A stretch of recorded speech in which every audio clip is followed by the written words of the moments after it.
Mrs. P, good day to you. Good morning. Let's start from the beginning. When were you born? I was born in Bergen, capital city of Germany, 12th of November 1928.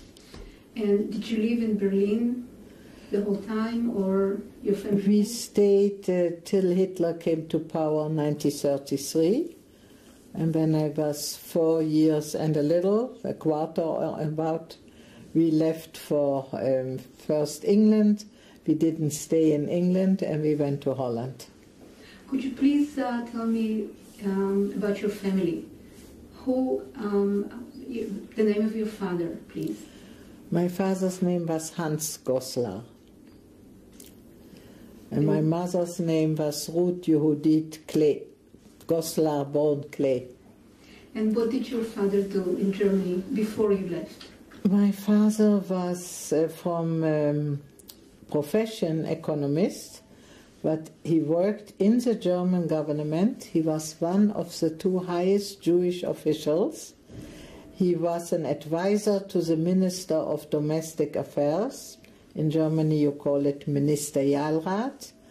And he was chief of the press. Why did your family decide to leave Berlin in 1933?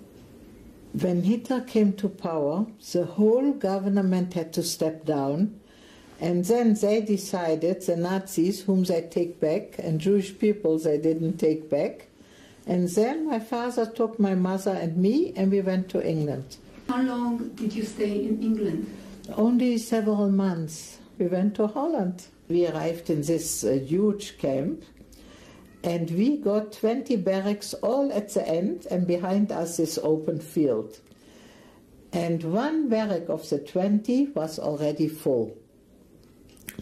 And that were Jewish people from Saloniki, and they came with their rabbi. And this rabbi from Saloniki once worked in Germany and was a good friend of my father. They arrived in August 43, and we winter and spring 44.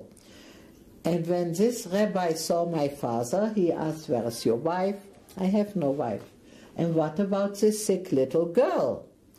And then he told his wife, "Maybe you can help and save the little girl." Why could the wife of the rabbi help and save my little sister? Look, these Greek people were our bosses, and they had all the good jobs because they arrived months before us. And this woman got from the German authorities the best job for me, a little bowl with milk twice a week, not every day, don't overdo it. And the milk was for little children under 3 years. My sister was in the meantime 3 years and 4 months. No milk, only water. And the woman had herself 2 children. And so they got milk, okay? The boy was like me, 15, and the girl was 9. But now every mother that had a child of 3 years, 1 month, 2 months, "Please give me a glass of milk. I give you a piece of bread. I give you a sweater. What do you want? I give you."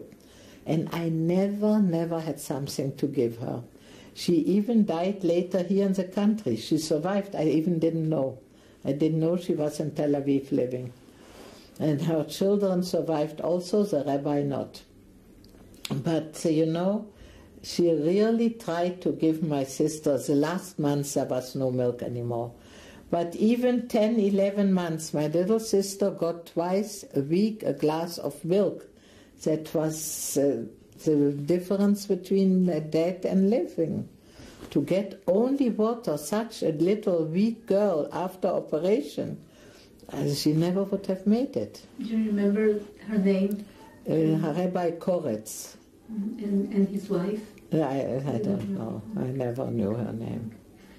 So let's go back. We just took the milk, went back to our barracks, that was it.